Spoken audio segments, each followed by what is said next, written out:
Praise the Lord. കർത്താവായ യേശു ലൂക്കയുടെ സുവിശേഷം 4-ാം അധ്യായം 18-ാമത്തെ വാക്യത്തിനകത്ത് ഏശയ്യാ പ്രവാചകന്റെ പുസ്തകത്തിൽ നിന്ന് ഒരു വാക്യം എടുത്ത് ഉദ്ധരിക്കുകയുണ്ടായി.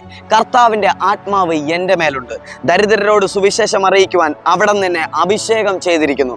ബന്ധിതർക്ക് മോചനവും അടിച്ചമർത്തപ്പെട്ടവർക്ക് സ്വാതന്ത്ര്യവും കർത്താവിന് സ്വീകാര്യമായ വത്സരം പ്രഖ്യാപിക്കാൻ അവിടെ നിന്നെ അയച്ചിരിക്കുന്നു.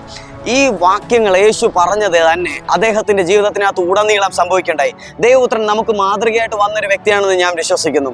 നമ്മളെ രക്ഷിക്കാൻ വേണ്ടി മാത്രമല്ല, എങ്ങനെ ഒരു ദൈവത്തിന്റെ മകൻ ഈ ഭൂമിയിൽ ജീവിക്കണമെന്ന് കാണിച്ചു തരുവാൻ കൂടെയാകുന്നു യേശു വന്നത്. അങ്ങനെയാണെങ്കിൽ ഞാൻ നിങ്ങളെ എൻകറേജ് ചെയ്യാൻ ആഗ്രഹിക്കുന്നു. ദൈവം നിങ്ങളെപ്പറ്റി തിരുവചനത്തിൽ പറഞ്ഞിരിക്കുന്ന ചില വലിയ വാക്കുകളുണ്ട്.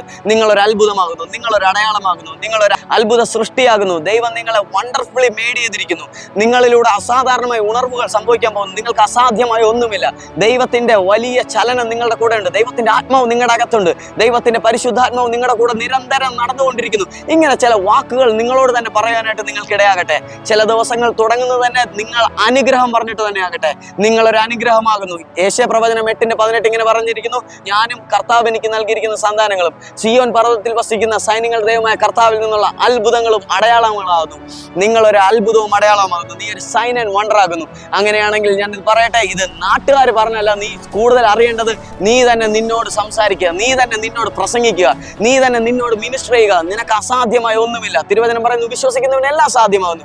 നിനക്ക് അസാധ്യമായ ഒന്നുമില്ല. നീ നിന്നോട് തന്നെ പറയുക, അവന്റെ അടിപ്പിണരുകളാൽ എനിക്ക് സൗഖ്യം ലഭിക്കപ്പെട്ടിരിക്കുന്നു. ഞാൻ ദൈവത്തിന്റെ മകനാകുന്നു. ഞാൻ ദൈവരാജ്യത്തിന്റെ അടയാളമാകുന്നു. ദൈവം എന്നെ ഈ ഭൂമിയിൽ വെച്ചിരിക്കുന്ന ദൈവരാജ്യത്തെ വെളിപ്പെടുത്താനാകുന്നു. ഇങ്ങനെ ചിലതൊക്കെ പറയുക. ദൈവം എൻ്റെ പിതാവാകുന്നു. നിങ്ങളോട് തന്നെ പറയുക. ഞാൻ പറയട്ടെ, നിങ്ങൾ പറയുന്നത് നിങ്ങൾ കാണാൻ തുടങ്ങും. നിങ്ങൾ പറയുന്നത് നിങ്ങൾ അനുഭവിക്കാൻ തുടങ്ങും. നിങ്ങൾ അനുഭവിക്കുന്നത് നാട്ടുകാർക്ക് സാക്ഷ്യമാകാൻ തുടങ്ങും. God bless you. Praise the Lord. ദൈവം നിങ്ങളെ ധാരാളം അനുഗ്രഹിക്കട്ടെ. ആമേൻ.